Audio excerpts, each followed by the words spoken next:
مفتی طارق مسعود special مجید میں اللہ تعالیٰ نے رمضان میں زوجہ کے قریب جانے سے صحابہ کو منع کیا تھا. بڑا دلچسپ واقعہ ہے. رمضان کی راتوں میں بھی زوجہ کے قریب جانے سے منع کیا تھا. ایک صحابی تھے, وہ رات میں کہیں چلے گئے. اب بڑے پریشان ہوئے, رسول اللہ صلی اللہ علیہ وسلم کے پاس آئے, عرض کیا یا رسول اللہ مجھ سے غلطی ہوئی, رمضان کی رات میں نے اپنی زوجہ کے قریب چلا. آپ نے فرمایا کیوں؟ وہ بڑا دلچسپ واقعہ ہے, بظاہر تھوڑا حیا کے خلاف بھی ہے لیکن اتنا بھی نہیں ہے. وہ کہہ رہے میری زوجہ کہیں پانی بھرنے کے لیے جا رہی تھی, ان کی پنڈلی کھلی تو میری نظر بیوی کی پنڈلی پر پڑی اور میں بس پاگل ہو گیا بیوی کے عشق میں. میں یہ اس لیے بیان کر رہا ہوں کہ جو لوگ نظر کی حفاظت کرتے ہیں وہ بیوی کے عشق میں پاگل ہوتے ہیں.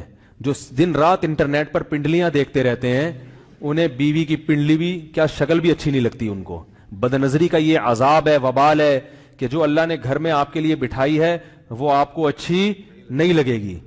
تو نظر کی حفاظت کیا کرو, اس سے آپ کو اپنی بیوی سے عشق ہوگا, محبت ہوگی. بات آ رہی ہے سمجھ میں؟ تو اب دیکھو کیسا روزے کی حالت ہے. رمضان میں پابندی ہے, اسلام میں حکم تھا جو رمضان میں بیوی سے بستری کرے گا 60 روزے لگاتار رکھنے پڑیں گے. کتنا بڑا جرم, لیکن صحابی سے برداشت نہیں ہوا. صرف زوجہ کے پاؤں پہ نظر پڑی ہے تو وہ کیسے بیوی سے محبت کرتے ہوں گے, اور وہ بیوی کے بغیر رہ سکتے ہوں گے. اور آج لوگوں کے فون آتے ہیں, ہماری بیگم جس میکے جاتی ہے اتنی خوشی ہے, ایسا اچھا سا فیل ہوتا ہے, ایسا عجیب سا محسوس ہو رہا ہوتا ہے جیسے آزاد ہو گئے. تو میں کہتا ہوں ظاہر ہے اب تمہیں موقع مل گیا کنڈی لگانے کا, ٹھیک ہے نا, اور یہ آنکھ مٹکے کرنے کا, تو خوش تو ہوگے. تو یہ بھی ایک عذاب ہے جو لبرل لوگ نے جس عذاب میں ڈالا ہوا ہے نا, اس میں عورت کے حقوق نہیں ہے. عورت کے حقوق نظر کی حفاظت میں اور عورت کے پردہ کرنے میں ہے. جب مرد باہر نکلے گا سب پردے میں ہوں گی تو آئے گا کس کے پاس؟ بیگم کے پاس ہی آئے گا. تو اتنے منہ کالا کرنے کے راستے کھول دیے ہیں تو ظاہر ہے پھر کامیاب ازدواجی زندگی نہیں ہوتی. تو نبی کے پاس آئے, عرض کیا یا رسول اللہ میں برداشت نہیں کر پایا. تو آپ مسکرا دیے. تو وہ نبی کے پاس گئے, یا رسول اللہ ایسے ہوا, مجھ سے غلطی ہو گئی. تو آپ نے فرمایا کیوں؟ فرمایا ایسا ہو گیا تھا. تو آپ صلی اللہ علیہ وسلم نے فرمایا 60 روزے رکھو لگاتار. انہوں نے فرمایا ایک کی طاقت نہیں ہے, اس میں یہ ہو گیا 60 بھائی کیسے رکھوں گا, نہیں ہے طاقت 60. آپ نے فرمایا ٹھیک ہے پھر 60 غریبوں کو 2 ٹائم کا کھانا کھلاؤ. فرمایا اس کی بھی طاقت بولو بھائی نہیں. اتنے میں ایک صحابی لائے کوئی چیز صدقہ کرنے کے لیے. تو آپ نے فرمایا چلو اصل حکم تو یہی ہے کہ 60 روزے یا پھر 60 غریبوں کو کھانا, وہ نہیں تو چلو فی الحال ان کو تنبیہ کے لیے کچھ ان سے صدقہ کروا لیتا ہوں. فرمایا چلو یہ فلاں خیرات کی ایک چیز لے کر آئے ہیں, تم یہ لے کے غریبوں میں بانٹ دو. انہوں نے فرمایا مجھ سے زیادہ غریب پورے مدینہ میں بھائی کوئی بھی نہیں. آپ صلی اللہ علیہ وسلم مسکرانے لگے, فرمایا جاؤ کھاؤ اور بچوں کو کھلاؤ. واہ بھائی غلطی بھی ہوئی اور گھر میں راشن بھی آ گیا.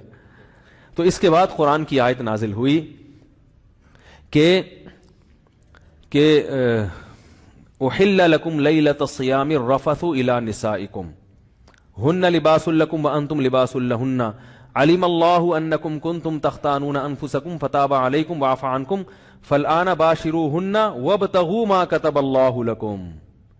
فرمایا اللہ کو پتا ہے کہ تم اس حکم پر عمل نہیں کر سکتے, لہذا رمضان کی راتوں میں تمہیں اپنی بیوی کے پاس جانے کی اجازت ہے, لہذا ان کے پاس جایا کرو اور اس اولاد کو تلاش کرو جو اللہ نے تمہارے مقدر میں لکھ دی ہے. قرآن جہاں بھی بیوی سے ریلیشن قائم کرنے کی بات کرتا ہے اولاد کا ذکر لازمی کرتا ہے, یعنی تلاش کرو اس اولاد کو جو اللہ نے تمہارے لیے لکھ دی ہے. ما کتب اللہ لکم, ما کتب اللہ علیکم نہیں ہے. علا کا مطلب تمہارے خلاف, لکم کا مطلب تمہارے فائدے کے لیے. لام عربی میں نفع کے لیے آتا ہے, علا عربی میں ضرر اور نقصان کے لیے آتا ہے. فرمایا یہ نہیں کہ اس اولاد کو تلاش کرو جو بطور پینلٹی کے اللہ نے تمہارے متھے لگا دی ہے, جو اللہ نے تمہارے فائدے کے لیے لکھ دی ہے.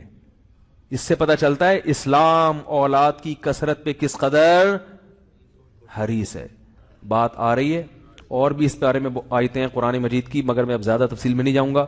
کچھ آیتیں رہ گئی ہیں, کچھ احادیث رہ گئی ہیں, تو وہ انشاءاللہ پھر اگلے